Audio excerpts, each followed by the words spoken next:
Buenos días.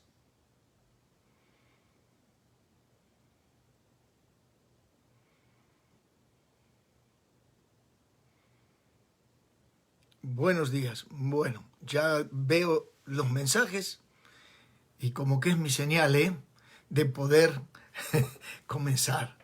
Un saludo grande a toda la familia del Arca Internacional. Qué gusto verlos. A todos que se están conectando. Veo un montón de nombres. Se va muy rápido y a veces no tengo todo el tiempo para mencionarlos, pero gracias por estar allí, por compartir estos momentos con nosotros aquí. Agradecido a todos los que trabajan en hacer que sea posible todo esto que pasa cada domingo, desde los de transmisión, desde la gente de música, todos los ayudantes, no me quiero olvidar de nadie, pero muchísimas gracias a todos los que colaboran en que todo esto sea posible, con la única intención de traer un mensaje de edificación al corazón de la familia que Dios nos ha puesto a trabajar. También saludamos a los hermanos amigos que nos ven, nos siguen desde diferentes países. Gracias por compartir este momento con nosotros, por sintonizar. Esperemos que todo lo que hagamos te sea de edificación y de bien para tu vida. Bueno, hoy no voy a dar tantos saluditos, me voy a abocar al mensaje, pero luego veo todo. Y agradezco cada mensaje, cada palabra que usted me manda. Siempre me anima a seguir haciendo mi trabajo, que ya creo que poco a poco me estoy acostumbrando a hacer todo esto. Así que con la gracia de Dios y la bendición del Señor, aquí estamos trabajando. Pues mi deseo es que todos se encuentren bien de salud. Esta semana mi esposo y yo batallamos un poquito con la salud, pero nada serio. Estamos bien, gracias a Dios, trabajando en lo que debemos trabajar y va avanzando, pues el libro ya va avanzando bastante. Así que sigan orando para que este proyecto se termine, ¿verdad? Bueno, la semana pasada te estuve hablando de la gracia del Señor, de la gracia de Dios sobre nuestras vidas y te di algunos ejemplos del Antiguo Testamento donde la gracia de Dios se manifestó y creo que le puse de título a este estudio que estamos haciendo. Y con todo respeto, vuelvo a decirlo, la gracia de Dios es ridícula porque salva al que no tiene que salvar. Y por eso yo estoy aquí, porque yo lo reconozco de lo profundo de mi corazón. No es algo que uno dice nomás para hacerse el humilde ahí, ¿verdad? Uno sabe adentro, está grabado, que estamos aquí por la pura gracia de Dios. Y por esa gracia seguimos hasta el último día de nuestra vida. Creemos que esa gracia nos va a acompañar a ti, a mí y a todos los que amamos a Jesús. Amén. Y estamos agradecidos por su salvación. Bueno, hoy quiero darte algunos ejemplos de gracia, dos también porque no se puede tomar mucho tiempo, del Nuevo Testamento. Y voy a empezar con una historia de aquella mujer que los escribas y los fariseos trajeron a una mujer a Jesús que había sido sorprendida en el mismo acto del adulterio. Y la pusieron enfrente de Jesús, ellos con mucha mala intención. Ellos no venían ahí tratando realmente tanto de cumplir la ley como atrapar a Jesús en alguna para poder juzgarle, ¿no? Y la trajeron, la mujer dice, bueno, la ley de Moisés dice, esto está en Juan 8 del 1 al 11, lo que yo te estoy diciendo, y algunos versículos te lo leo, pero según ellos dice, la ley de Moisés nos manda que apedreemos a esta mujer hasta la muerte. Tienen que morir. Qué difícil es lo que escogieron todos estos señores, de traer muerte donde está la vida. Ellos trajeron a la mujer en la presencia de la vida, el único que podía perdonarla, el único que podía darle vida. La trajeron al lugar incorrecto si querían cumplir sus deseos. Todos ustedes conocen esta historia, que Jesucristo dijo, bueno, el que de ustedes no tenga pecado, tire la primera piedra. Y la historia continúa y dice que los viejitos se fueron primero y luego se fueron los más jóvenes, porque los viejitos tenían más historia de pecado probablemente que los jóvenes, y ninguno delante de la gracia puede tirar una piedra. Cuando la gente tira mucha piedra, significa que no se está olvidando de mirar dónde está la gracia, porque la gracia, frente a la gracia, no podemos tirar piedra contra nadie. Tenemos que tener la actitud que tuvo el Señor Jesús. Ahora, todos esos hombres que se fueron con la cabeza baja, seguramente agachada, ¿no? Se fueron.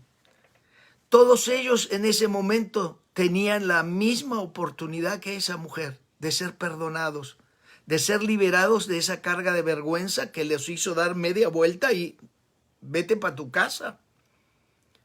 A veces no nos damos cuenta que justamente frente a Jesús tenemos toda la oportunidad de ser perdonados y muchos dan la media vuelta porque no entienden en dónde están parados. Tú y yo entendemos esto y tú y yo tenemos el deber de comunicar a las muchas personas que no conocen salvación que si vienes delante de Jesús, todos tus pecados van a ser perdonados. Y esos hombres se fueron igual que como vinieron.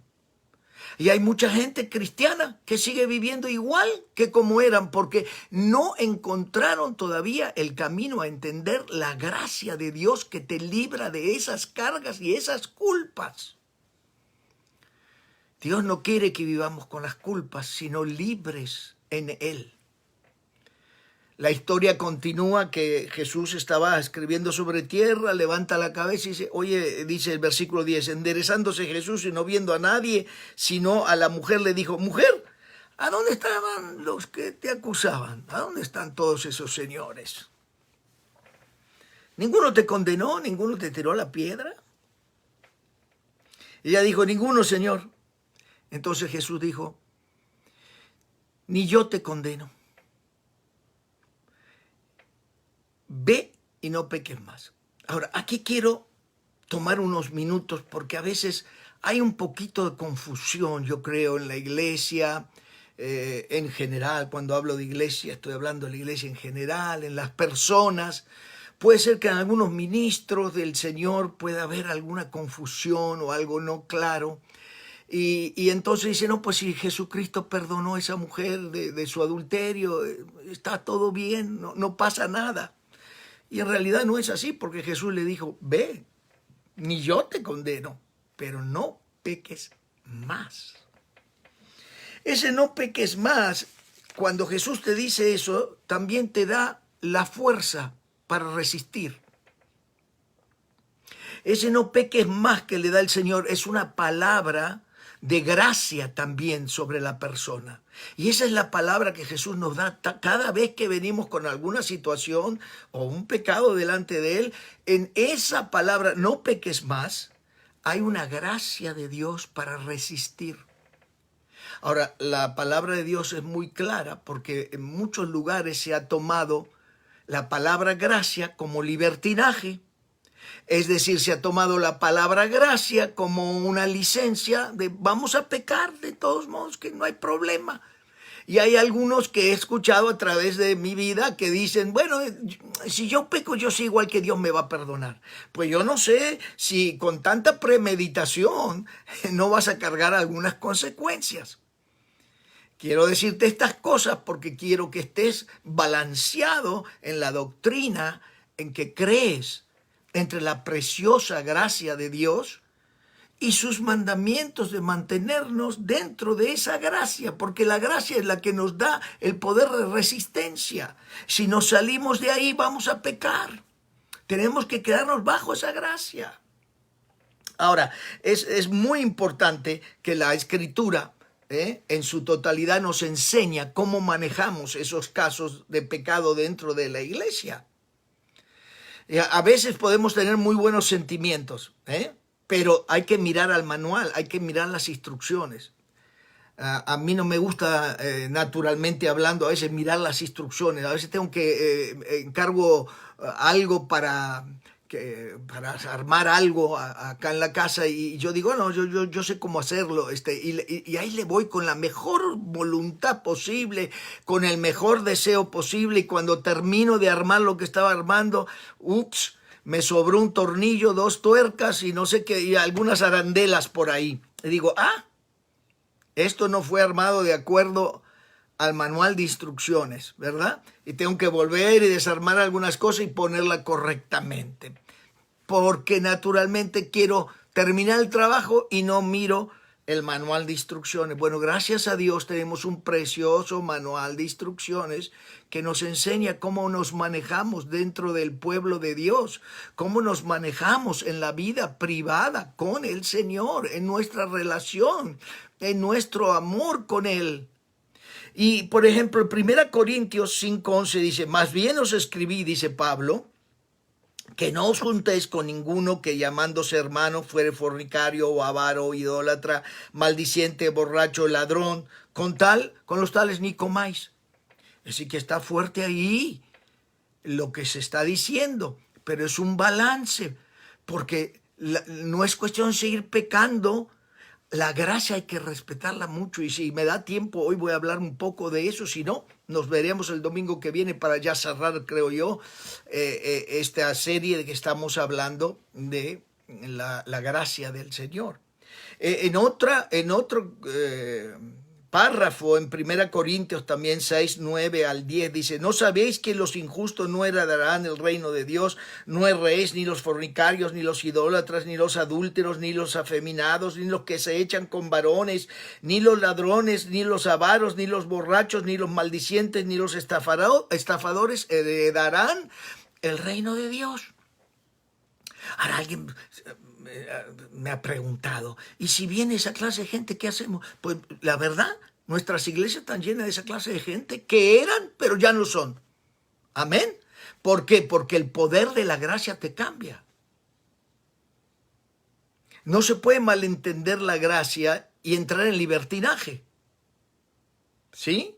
La gracia te cambia. Y la palabra nos dice, si hay hermanos que tienen una práctica de eso, pues todavía no ha conocido esa gracia, porque está con algún tipo de religión, ha hecho algún tipo de decisión, pero es imparcial o no es radical esa decisión. ¿Por qué?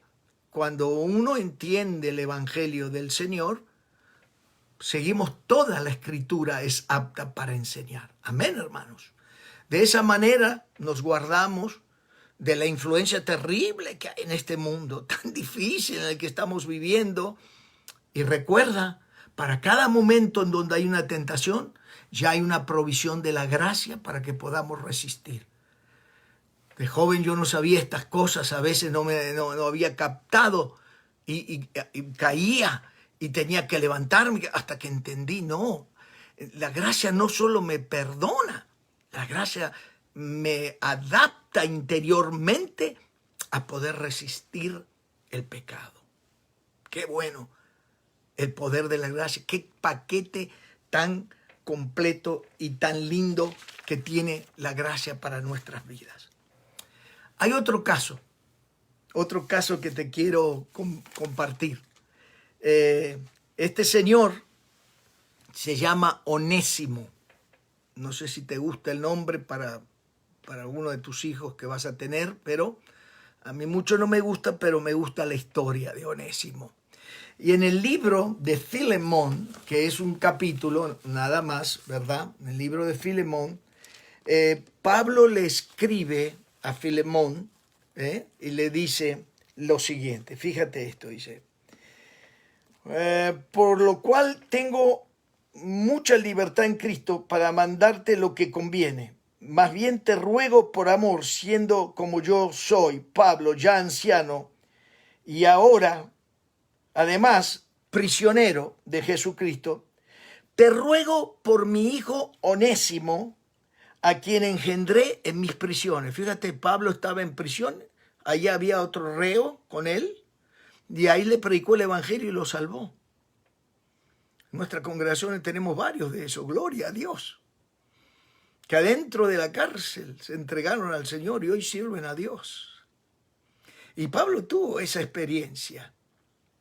Y mire acá, es interesante, le dice a Filemón, en el cual en otro tiempo te fue inútil. ¡Wow! En otro tiempo te fue inútil. Pero ahora a ti y a mí nos es útil. El cual vuelvo a enviarte, tú pues recíbelo como a mí mismo.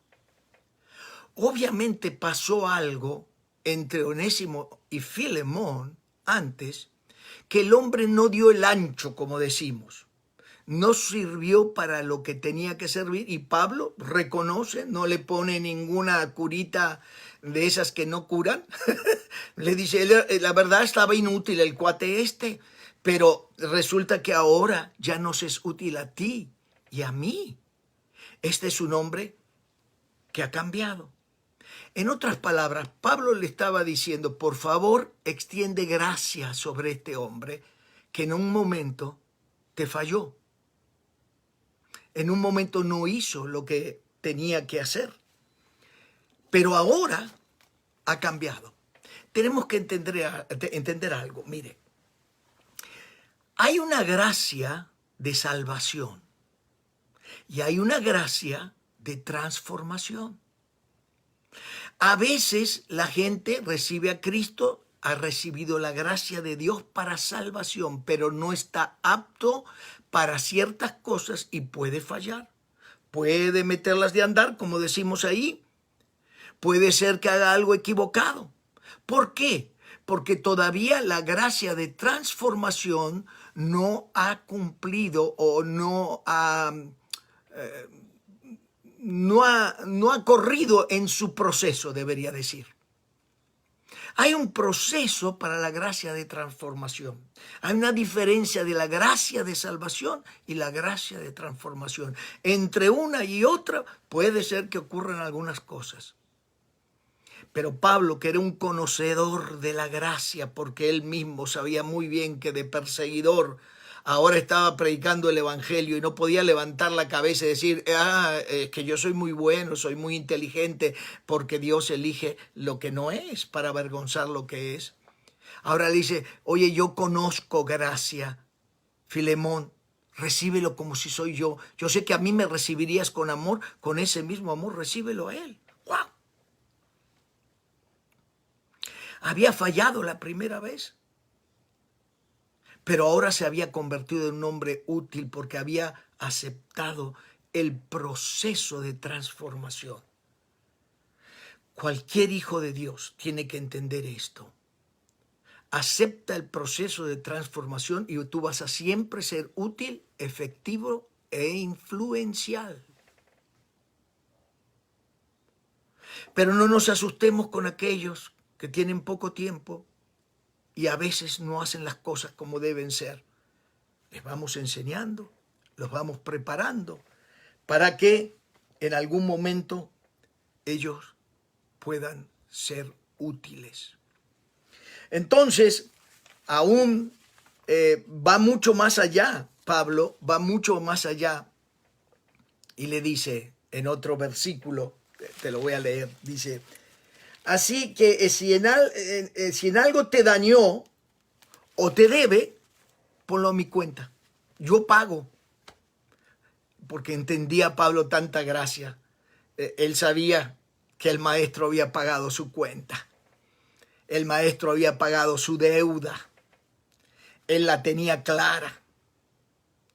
Entonces le dice, si hay algo yo te lo pago.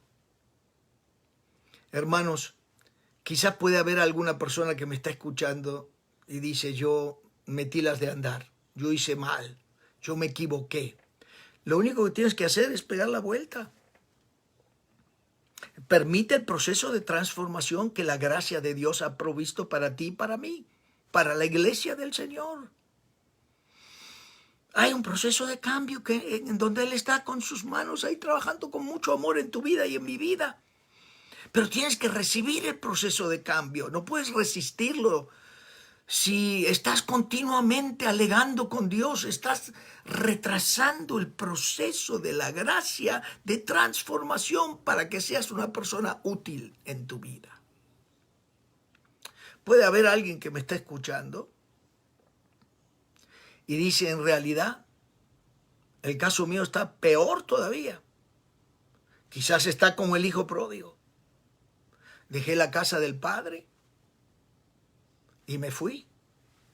Malgasté lo que Dios me dio. Y algunos dicen, bueno, yo nunca me he revolcado en los chiqueros como el hijo pródigo.